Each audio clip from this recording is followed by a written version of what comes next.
अस्सलामुअलैकुम।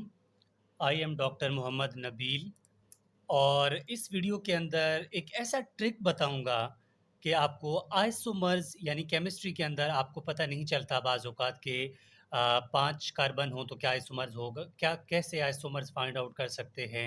आइसोमर्स अक्सर आपके एमसीक्यूज़ में भी आते हैं, तो इसके लिए एक ऐसा ट्रिक बताऊंगा कि आपको कभी भी नहीं भूलेगा। देखें, सब टॉपिक को भी स्टार्ट करने से पहले पहले आपको ये पता हो कि आइसोमर कहते किसको हैं। यानी कंपाउंड जिनका मॉलिक्यूलर फार्मूला तो सेम हो और डिफरेंट स्ट्रक्चर्स हों, तो उसको हम क्या बोलते हैं? आइसोमर्स। अब यहाँ पर मैं स्टार्ट कर देता हूँ अल्केन्स के लिए। अल्केन्स के लिए सबसे पहले आपको पता है मीथेन, इथेन, प्रोपेन। पहले मैं उनका थोड़ा-सा बता दूँ, फिर आपको कॉन्सेप्ट पता चल जाएगा। अगर मैं कहता हूँ मीथेन, ठीक है? और मीथेन का स्ट्रक्चर किस तरह बनाते हैं? एक कार्बन होता है और कार्बन की वैलेंसी होती है 4, मतलब 4 हम हाइड्रोजन लगा देंगे, ठीक है? तो ये क्या है? ये मॉलिक्यूलर फ़ॉर्मूला है किसका? मीथेन का। अब मीथेन का मॉलिक्यूलर फ़ॉर्मूला या स्ट्रक्चर फ़ॉर्मूला, इसको आप चेंज नहीं कर सकते, मतलब एक ही तरह आप लिख सकते हैं। इसका मतलब है कार्बन तो एक है, इसका आइसोमर कितना होगा? 1 होगा। क्योंकि अगर इसको ये 2 टाइप से और लिखा जा सकता हो या इससे भी ज़्यादा, तो हम उसको बोलते हैं कि इतने आइसोमर हैं। लेकिन ये एक तरह से लिखा जाएगा, इसीलिए इसका एक आइसोमर है। लेकिन मैं इसका ट्रिक बताऊँगा कि आपको कैसे पता चलेगा कि एक आइसोमर है, 2 हैं या ज़्यादा हैं, ठीक है?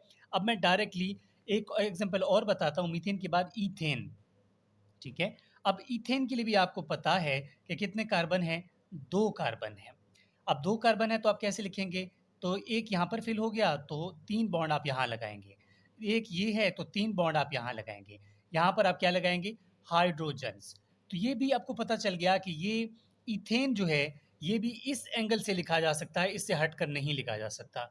यानी कि इन दोनों का कितने आइसोमर्स हैं? एक ही आइसोमर है, या आप सिंपल ये कह सकते हैं कि नो आइसोमर, ठीक है? नो आइसोमर भी कह सकते हैं क्योंकि ये अपने एक जैसे लिखे जाएँगे ना, तो इसका या नो आइसोमर या कार्बन नंबर 1 हो या 2 हो या 3 हो, उनके एक-एक आइसोमर है या नो आइसोमर है। अब बात आती है जब आप ब्यूटेन कार्बन नंबर 3 के बाद 4, 5, 6 ये कैसे आपने फाइंड आउट करने हैं? इसके लिए मैं आसान सा ट्रिक बताता हूँ, पहले ट्रिक समझाता हूँ, फिर मैं बताऊँगा कि आपने किस तरह करना है। अब ट्रिक है हमारे पास कि आपके पास एक फ़ॉर्मूला देता हूँ मैं, ठीक है? फ़ॉर्मूला है हमारे पास 2 2 की पावर n, n का मतलब है नंबर ऑफ कार्बन, ठीक है? -4 प्लस 1, ये आपके पास फ़ॉर्मूला है। आप यहाँ पर करके देखें। मिसाल के तौर पर मैं यहाँ पर लेता हूँ कार्बन नंबर 2, ठीक है? 2 का 2 ले लिया मैंने। ये n का मतलब है नंबर ऑफ कार्बन, तो ये n का नंबर ऑफ कार्बन मतलब मैं 2 कार्बन के लिए कर रहा हूँ, तो मैंने 2 लिखा, -4 किया, ये प्लस का मैंने प्लस लिखा। अब आगे मैंने क्या करना है, ये देखो 2 का 2 लिखे, इन दोनों को जब माइनस करूँगा तो कितना आएगा? 2 ही आ जाएगा, क्योंकि यहाँ पर मैं माइनस भी लगाऊँगा, क्यों? क्योंकि बड़ा नंबर यहाँ 4 है, इसके साथ माइनस लगा हुआ, तो यहाँ पर मैं माइनस भी लिखूँगा। ये +1 का +1, और यहाँ पर मैथमेटिक्स का रूल है, जब ये दोनों माइनस में हों तो आप इनको नेग्लेक्ट करेंगे, ठीक है? आपके पास क्या बचा? +1, तो इसका मतलब क्या हुआ? आपके पास 2 कार्बन का एक ही क्या होगा? आइसोमर होगा, जो हम ऑलरेडी यहाँ मेंशन कर चुके हैं, नो आइसोमर या 1 आइसोमर। ठीक हो गया? अब मैं करता हूँ कार्बन नंबर चेंज करता जाता हूँ, ठीक है? अब मिसाल के तौर पर मैं यहाँ पर कर देता हूँ कार्बन नंबर 6 के लिए, ठीक है? अगर मैं कहूँ कि सी मेरे पास इस टाइम क्या है? 6 है, इसके लिए मैं, अब मुझे नहीं पता कि कार्बन नंबर 6 हों तो कितना आइसोमर होंगे, तो मैं क्या कहूँगा? 2 की पावर n -4 प्लस 1। अब मैं इसको सॉल्व करूँगा। 2 की पावर मेरे पास क्या है यहाँ पे? ठीक है? 2 की पावर मैं ले लेता हूँ यहाँ पे 6 -4 प्लस 1। आगे मैं क्या करूँगा? 2 की पावर, इन दोनों को जब माइनस करूँगा तो कितना बचेगा? 2 बचेगा, प्लस का प्लस 1। अब मैं क्या करूँगा? 1 मल्टीप्लाई 2, 2 दूनी 4, ठीक है? 4 हो गए और प्लस 1। अब मैं इन दोनों को प्लस करूँगा तो कितना बनेगा? ये बनेंगे मेरे पास 5, ठीक है? यानी हमारे पास आइसोमर कितने हुए? 5 हुए। अब ये आपके पास इस तरह का ट्रिक है। एक और कर लेते हैं, मिसाल के तौर पर आपके पास इस टाइम, ठीक है, मैं एक और कर देता हूँ, आपके पास कार्बन नंबर है मिसाल के तौर पर इस टाइम 7, ठीक है? 7 क्या 8 कर लें ताकि आपको सही तरह और समझ, चलो 7 कर लेते हैं हम। कार्बन नंबर आपके पास क्या है? 7 है। तो कैसे करेंगे? सबसे पहले 2 की पावर n -4 प्लस 1। 2 का 2 लिखेंगे, यहाँ पर आप 7 लिखेंगे, -4 करेंगे, प्लस का +1 करेंगे।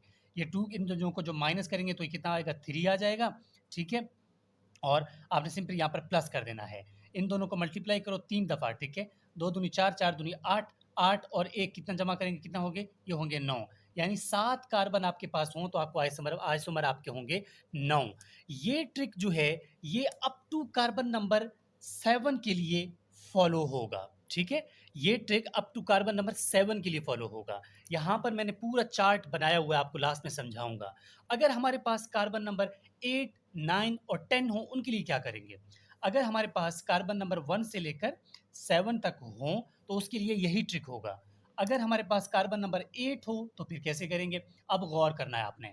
अगर कार्बन नंबर 8 हो, तो आपने फ़ार्मूला रखना है 2 की पावर n-4 +1 नहीं कर देना, यहाँ पर +2 कर देना है, ठीक है? अब कैसे करेंगे इसको सॉल्व? ये मैंने क्या लिखा, ठीक है?